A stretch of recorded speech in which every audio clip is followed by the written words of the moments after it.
going to the Walking Dead party, I walked into the talent line. I'm like, no, I'm a writer. I was invited. And they're like, no, talent. I'm like, no, I'm on the list. So they take out the list. It's all headshots. I'm like, how would they have gotten a picture of me? And he's like, no, celebrities. I'm like, oh. So the book's doing good.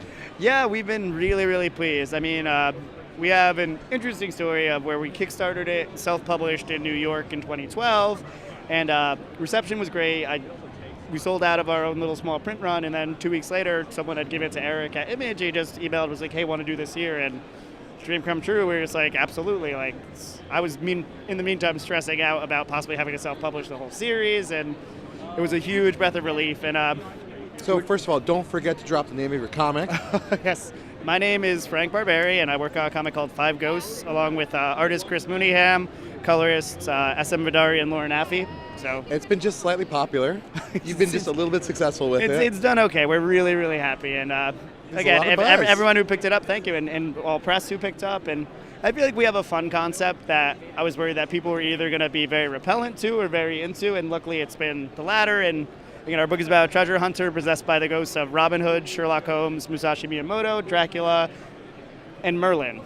And he can channel their abilities. So we knew that we'd get some buzz from people who just like those characters. And luckily at this point with our first arc done, they see a lot of our story mythology and where we're taking it, because they're not actually the characters, they're kind of like the archetypes, and it's given us a lot of room to play. And again, we're just so thankful that people seem to be into it and enjoying it.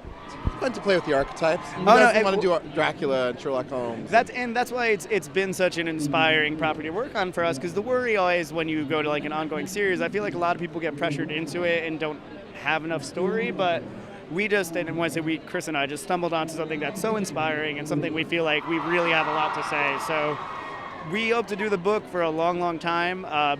We just wrapped our first 5. The trade will be out September 18th. It's $9.99, so we're hoping to get a lot of people on board. They actually ran an ad in Saga number 9, which I lost my shit over. But more embarrassingly, the Private Eye book they've been doing, the Pay What You Want digital book, when you donate, you can write a letter, and I just wrote like a quick like statement saying like, hey, like I do Five Ghosts, because I mean they ran our ad. I'm like, I really love your book, and they printed that in the letter section as the first letter, and everyone at my day job was just like IMing me like, yo, your letter's in Private Eye. I'm like, oh, so embarrassed. Again, it's been a dream come true for us, and I've worked with Chris for a long, long time, and we worked for 5 years together before we even did this book, so I love his artwork, and I'm happy to see him getting the recognition too, because he's got a very unique style, and like, I feel like the market's ready for a little bit of that throwbacky style too. I just noticed when we sit in like artist alleys together, like his work stands out because no one draws like that anymore, and it's very classically informed. Like he loves like old Conan, and people say all kinds of flattering stuff about his art, and he's always like, I guess not, but he went to the Kubert school, so like he has a very heavy influence from Joe, and he was trained by Joe, which is nice. Part of what makes the book successful is it feels classical, which is appropriate for the characters. And which is wonderful as a writer, because you can write that all day long, and if you don't have an artist who can deliver, you fall on your face. So. Sure. Yeah, issue 6 is actually going to be a done-in-one story. It's a 40-page issue with art by Gary Brown, who does The Massive right now with Brian Wood. He actually went to school with Chris. He's our good friend, and he's doing beautiful, beautiful work. We can't wait to have that out. And then next month, back in November, we'll be back with Arc 2 of Five Ghosts, issue 7. We're doing just legacy numbering, not going back to number 1. But issue 7 starts our storyline called Lost Coastlines. That'll take us all the way through issue 12. And it's, again, going to be like, have pirates and like islands and a lot of high adventuring, exploring. And we're excited to explore a lot of those tropes versus... One was a little dark, and this is going to take us outside, more into the jungles and into the Caribbean, and there's going to be a lot of fun Shakespeare stuff in there too. Like, so we'll keep the literary going strong as well. Dylan Todd is my designer, who works on he does our back covers and a lot of the design stuff.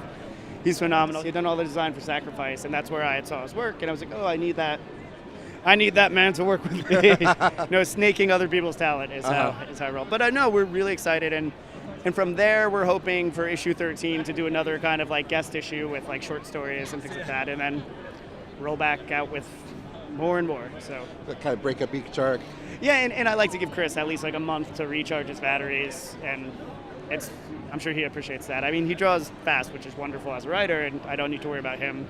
It's got to be a thrill, though, to go from a Kickstarter project to something that's really been popular. I mean, the buzz is good for your book. It's been extremely surreal, and we're nothing but appreciative, but As I said, I've been trying to do comics like for 5 years and done a lot of like self-published work, and I have a lot of stuff going at Dark Horse, who's a fantastic company that I love. But we're doing shorts in Dark Horse Presents, which is visible, but not quite as visible as having your own book out. And to just see the jump was crazy. And clearly, Image has been having a fantastic 2 years, and we're so flattered to be involved as most of my favorite books come out through there. And at every con I do, we try to do exclusives for like the fans who like collectability and want cool stuff. So we'll definitely have a really fun exclusive for New York. And what I tell a lot of people when they talk about breaking into comics now, and a lot of people tend to like want to pitch and just do 5-page stories, and that's good and fine, but sometimes you just have to do your book and put it out there. And the market is still small enough that, like, if it's a quality product, people pay attention. And you can even just start building your fan base on your own. Like, we were already, again, even with Kickstarter, we had a good chunk of people who were into it, and we had our own fan base. It was almost its own little organism operating,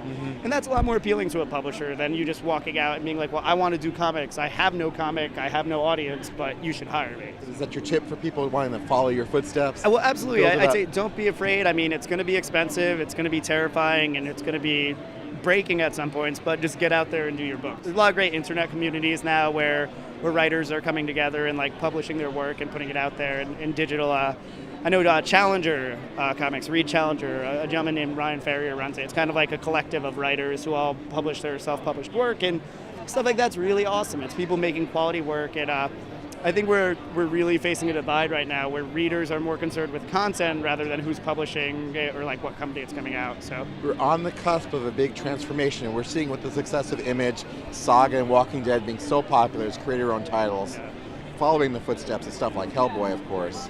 But it seems like the tide is turning more and more towards books like yours that are very creative, which I feel like even like 6 years ago, love. People would have told me we couldn't do our book. Like, oh no, like no one will read that. It's not like, it's mixed genres. It's a lot of weird, like, art-driven story. Like, there's not a lot of dialogue in some issues, and I feel like a lot of publishers would have shied away from that, which is why I'm so thankful that Image, again, doesn't edit us. We turn in our book, they print it for us, and again, it's so nice to see an audience respond because it's our book. It's not something someone else wrote or someone else works on, and that's the most rewarding thing as a creator.